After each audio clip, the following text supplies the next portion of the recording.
Okay, so things are looking pretty bleak.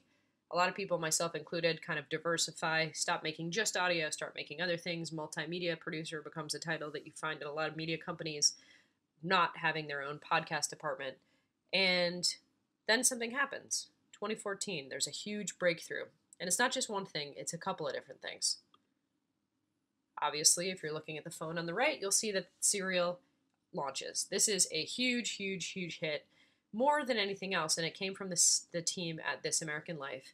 But more than anything else, what it was it was the first podcast that a lot of people listened to, and that is why understanding how it got to be the first podcast a lot of people listened to is actually more important than how good the show was. The show was very good.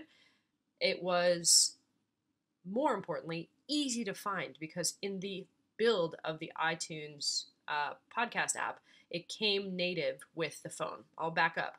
Whenever you bought a phone from Apple, starting in 2014, the purple Apple iTunes store was an app that came pre-installed in your phone. So a lot of people were clicking that app for the first time. It sounds really minor, but this was actually huge because all of a sudden people realized that they could get podcasts with one push of a button. That had never before been the case. You'll remember those pictures of Apple's iTunes store that I just showed you? They're embarrassing compared to this, the ease of this. And all the sort of tech that went along with it, choices for creators where to put their files, to upload them to iTunes, iTunes for the first time, giving a lot of people listening through its own app, and the content sort of being an example of how storytelling could really capture an on-demand phone-centric audience meant that advertisers were really taking notice, and they realized that when MailChimp advertised against Serial, all of a sudden MailChimp saw a huge uptick in users. That's not an accident because people love podcast advertising because more than usual, it's a very intimately read, intimate sort of message that is directed to their ears in a way that is uninterrupted, the way that you would ignore a commercial on the radio or television. It's very hard to ignore that in a podcast landscape. So advertisers were taking notice and really actually seeing their products take off because of podcast advertising. So storytelling meets distribution and visibility meets money. Great. However, some of the shortcomings persisted. Money is going to be a frequent topic, not because I'm a capitalist, I'm not, but just because I saw podcasting die out once already and I don't want to see it again. So, in my mind, understanding the way that this stuff gets funded is very, very crucial for anybody who wants to be in this world. Because there was not very good metrics that came with this, it was still some of the problems that we saw before, where nobody could really understand how podcast listeners were behaving. Most of these people were baking in their ads, which meant when you were recording a file, you would record directly into that file an ad for MailChimp if you were Serial, for example. The way that video or the internet is supported by ads means every time you go to a page or click on a video, you're getting served a new ad, and it's targeted to you. In audio, they're still working on how to optimize this, and many, many, many shows, especially back in 2014, were still putting ads baked in, which is essentially, again, part of the original audio file, not separate. The way that ads are increasingly served today is through dynamic ad insertion, where you make a file and you say, hey, the ad will come here in the pre-roll, the mid-roll, and the post-roll. This is a much more modern way to do it. I'm not saying it's better or worse. Some people say it's much worse. Some people say it's much better. Whatever it is, it's progress, and it looks like the rest of the world of content that advertisers can put their messaging against. Until podcasting becomes totally, totally similar to other forms of medium where advertisers can buy podcast ads the way that they can buy video ads, there's still going to be a bit of a gap there. Limited distribution persisted. We talked about Apple. It was great, but it was still very, very much their game. And they controlled about 80% of all listening. And discoverability was still very difficult. It's gotten a little bit better, and it's still difficult today. This is in 2018, 4 years later.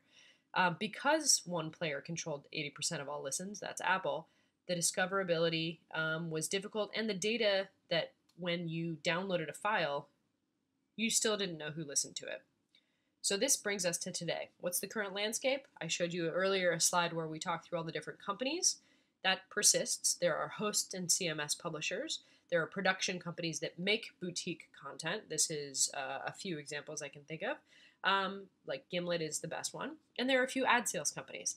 But some indie shows and networks have broken through those huge sort of barriers between listeners and creators. And I'm going to focus on sort of the content that the current landscape can help optimize so that we can best do that. Before I do, it's really important that you guys understand the difference between a network and a platform, because if you're going to make shows, you have the opportunity to join either. Some of them have certain characteristics that are shared with the other, and some have certain characteristics that are independent. So let's quickly look at those so that you can understand best how to proceed. Okay, networks. These are groups of shows that can grow and monetize your show by having a similar batch of content that will set aside. The best example of a network is Radiotopia. Radiotopia is a network of a handful of shows, all kind of similar in tone. This is Criminal, it's The Heart, it's Song Exploder, and it's got a public radio sensibility, which means certain advertisers are very comfortable with one show, so they're going to be very comfortable with all the shows. The con to this sort of thing is that it's a closed garden. It's not open to everyone to join Radiotopia. They have a very sort of high standard, and they don't have room for more shows because they can't necessarily afford to pay them. So networks by nature are usually closed, but the pros of them is that you can sort of build cross-pollination. You can have one host on another person's show talking about how great that show is. You can share advertisers, and the bigger shows tend to pay for the smaller shows. So if you have a big hit in a network, a lot of times the network will spread that money around and to sort of help incubate and get off the ground a new show that really deserves to be heard but might not have the reach. So this networks can help amplify and monetize smaller shows as they get bigger. But again, they're closed. Platforms. If you're a content creator, you're more probably encountering platforms. This is your SoundCloud, your Art19, Acast, Megaphone. These are more tech-oriented. A network isn't necessarily going to give you tech, but a platform always will. This is a way to get your show out there, published, and put in front of listeners either through iTunes or other podcatchers. Usually the deal is you can host your content for free or for cheap, but you have to let them sell it for you. If they're not selling on your behalf ads against your content, then what they're doing is charging you to host. So SoundCloud charges you to host, Art19 charges you to host, Megaphone does not, but you also have to sort of pass their sort of quality filter and size filter so that when they're selling against your content, it makes sense for them financially. This can mimic a network in terms of creating cross-promotional campaigns, and it tends to help you reach a non-traditional podcast listener. This isn't somebody who has never listened to a podcast before. That's a good thing. It makes the whole ecosystem of podcasting grow because it's built for scale, but as a result, you don't get as much hand-holding. So platforms tend to be open, whereas networks tend to be closed. Platforms can help amplify, not as much as networks, or monetize, but not as much as networks. But platforms also are sort of built for scale and are sort of pointed towards new listeners that are going to help grow the entire podcast ecosystem.